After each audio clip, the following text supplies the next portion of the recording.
बाबा जानिथिबा जेतेबे ज्येष्ठ पूर्णिमा दिन महापुरुष अच्युतानंद पीठरे दीप स्टार्ट जली गला तो सेमती किछि केबे भी केबे घटना एई भलिया विलक्षण देखाई नतला प्रथम कर देखाई पूर्वुर मध्य सेही बट वृक्षरु सब पत्र पोक खाइथिले तो ये जो घटना मान देखा जाउची से दिन मध्य जगन्नाथकर सेवायतକୁ हत्या कराला ता पर दिन फ्लाइट विमान दुर्घटना आइतला तो से प्राय 250-300 पाखापाखि लोक मृताहत होते हेलिकप्टर स्टार्ट ये जो घटना कहीं बारंबार होती प्लेन स्टार्ट होती कारण शुणु गोटाई कथा एटा सब गुप्त मारुनी चलुची एटा गुप्त मारुनी एम तो अनेक दुर्घटना रे दुष्ट लोक माने दुष्ट आदि जन निधन हेबे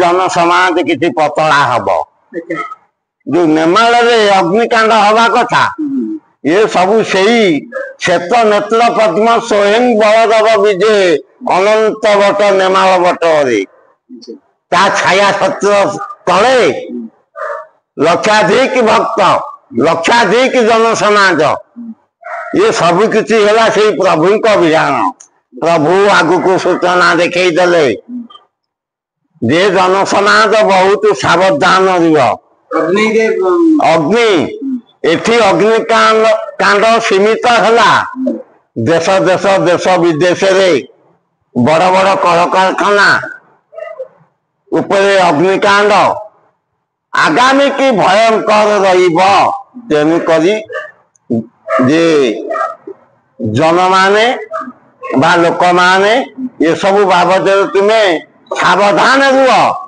यार संकेत निजे स्वयं अनंत बलदेव स्वयं भगवान अच्छी तो यार प्रमाण देखुं सतर्क कर हेलिकप्टर प्लेन जो उड़ा जहाज जड़ी गला आगु सेमती किछि घटना घटिबो आगु को एभली अनेक घटना घटिबो कोन कोन व्यवधान बहुत नष्ट हो पारे बुझल रास्ता घाट जो जानवाहन चलुची बहुत भी दुर्घटना हो पार ट्रेन दुर्घटना भी हो पार ये सबू कारी चारा नुहे ये सबू है से भगवान कर चारा भागवत में कहते त्रिगुण रजु करे धरी मुर्गी न चाहे नर हरि स्वयं प्रभुंकर एगुराक सबू है खेल अच्छा ए माने जोगिनी मारे कर खेल 64 जोगिनी जो माने अछन से माने खेलुछन हां यदि बाहानागा बालेश्वर बाहानागा रे कात्र जो ट्रेन एक्सीडेंट थला बहु लोक मरथिले तो सेही भली आगु को मध्य और किछि भयंकर परिस्थिति रही अरे बाबा जोगिनी माने पूरा ग्राम पड़ा बांटी नहीं गले केवल रक्षा कर संकट मोचन हनुमान प्रत्येक पूरपल्ली अंचल जे महावीर हनुमान को लोक प्रतिष्ठा कर हेतु से हेतु लोक मानकर थय रही जाइए ना जोगिनी माने आ भीतर पड़ी पूरा 100 के 100 घाटी थाते धीरे सुस्ते घाटीबे कारण महावीर हनुमान जोगी माने समस्त कार के भय भ्रांति न थाए एकमात्र संकट मोचन वीर हनुमान को प्राण भय बाड़े दो गोदर मार दो संकट मोचन ना सुनले जोगी मान स्तब्ध हो जिवे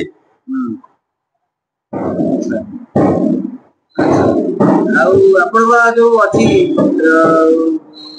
बालिका वर्णित क्षेत्र आपनकर अनंत सब उषुमा अनंत सब पीठ सेठी कौन लीला आप केमती कौन अनंत शंभु पीठ तो लीला आरंभ हेलानी आगु को बहुत बहुत लीला हब आगु बोले फिक्स डेट केबे को वर्ष यही तो ये 25 कतुर तुम्हें 30 पर्यंत देखो कौन होती से क्षेत्र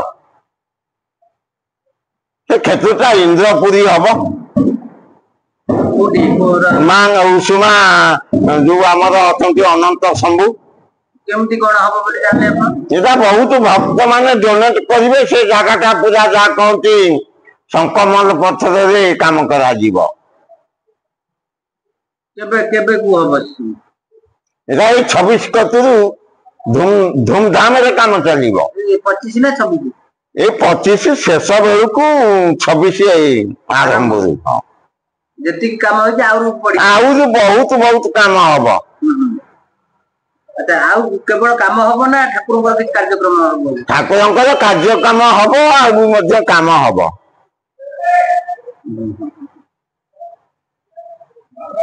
ତାହେଲେ ଅନସୂପ କ୍ଷେତ୍ରରେ 2025 ଚାଲିଛି, ତା ଆଉ ପ୍ରାୟ ଅକ୍ଟୋବର ନଭେମ୍ବର କିମ୍ବା ଡିସେମ୍ବର ବେଳକୁ ଆହୁରି ଜୋରଦାର କାମ ଚାଲିବ। ଜୋରଦାର କାମ ଚାଲିବ। ଆଉ ଆଉ କଣ ସବୁ ଜାଗା ଯଜ୍ଞ କି ହୋମ କିଛି ଠାକୁରଙ୍କର କିଛି ସେମିତି ମାନେ ସେଠି କିଛି ଉଦ୍ଭାବନ ବା ବାହାରିବାର କିଛି ଅଛି କି? ଏଟା ଯାଇ 26 ପରେ 26 ଅଧାରୁ ସେ ସବୁ ବାହାରିବ ଗୁପ୍ତ ଜିନିଷ ଯାକ। ମାନେ ସେଠି ଅଛି? ହଁ, ଗୁପ୍ତରେ ଅଛି। ହଁ, କଣ କଣ ସବୁ ଅଛି? ଯାହା ସବୁ ଅଛି ବୁଝିଲ, ଅଟୋମେଟିକ ଛାଁ ବାହାରିବ ନା କଣ କେମିତି କଣ? ତାକୁ ତ ସେ ନିଜେ ଅନନ୍ତ ଶମ୍ଭୁ ବାହାର କରିବେ ଆଉ। ନ ବାହାରିଲେ ସେ ଜାଗାର କାମ ହେଇପାରିବନି ଆଉ। ଯାହାର ଆଜ୍ଞାରେ ପର୍ବତ ଜଳେ ଭାସୁଛି ସ୍ୱର୍ଣ୍ଣମନ୍ତ, ଏ ହୀନବଳ ମାନ ବା କଣ କରିବେ? ଆଚ୍ଛା, ସେଠି କିଛି ବିରୋଧ ମଧ୍ୟ କରୁଛନ୍ତି, ତାକୁ ମାନେ ଅଟହାସ୍ୟ କରୁଛନ୍ତି, ମାନେ କଥା ମଜା ମିଛ କଥା କହୁଛନ୍ତି, ସେ କଥା କଣ? ଯେତେବେଳେ ପ୍ରଭୁ ସେ ଜାଗାରେ ଲୀଳା ଆରମ୍ଭ କରିବେ କିଏ କୁଆଡେ ଛତ୍ର ଦେଇକି ଆଣ ହେଇଯିବେ କେମିତି ଯେ ପାଖରେ ପଶିବେନି। ସମୟଟା କେବେ ଆଜ୍ଞା? ସେ ସମୟଟା ସମ୍ପୂର୍ଣ୍ଣ 27। ଏବେ କିଛି ହେଇନି? ଏବେ ଆରମ୍ଭ ହେଲାଣି। ମାନେ ଏବେ ସେମିତି ଟିକେ ଅବିକା ଧୀରେ ଧୀରେ କାମ ଚାଲୁଛି। ଜୋରଦାର ଟା ଲୀଳା ହବ। ଜୋରଦାର ଲୀଳା ହବ। ସବୁ ଅଛି କିଛି ରାସ କୀର୍ତ୍ତନ ନାମ ଯଜ୍ଞ ସେ ଜାଗାରେ ଅହରହ ହବ। କୋଉ ଭକ୍ତ ମାନେ ସବୁ ଆସିବେ? ବହୁତ ବହୁତ ଆଡୁ ଭକ୍ତ ଆସିବେ। ସାଧୁ ସନ୍ତ? ଭକ୍ତ କିଏ କି ଆଉ ଏ ସାଧୁ ସନ୍ତ ସେମାନେ ସମସ୍ତେ ଆସିବେ। ସେମାନେ ଆସିକି ଅଜସ୍ର ସେ ଜାଗାରେ ଗଦା ହେବେ ତାଙ୍କ ମନକୁ। ସେଠି ରହିକି ନିଜେ ନିଜେ କାମ କରିବେ। କାମ କରିବେ ଠାକୁରଙ୍କ ସେବା ଆଉ। ହଁ।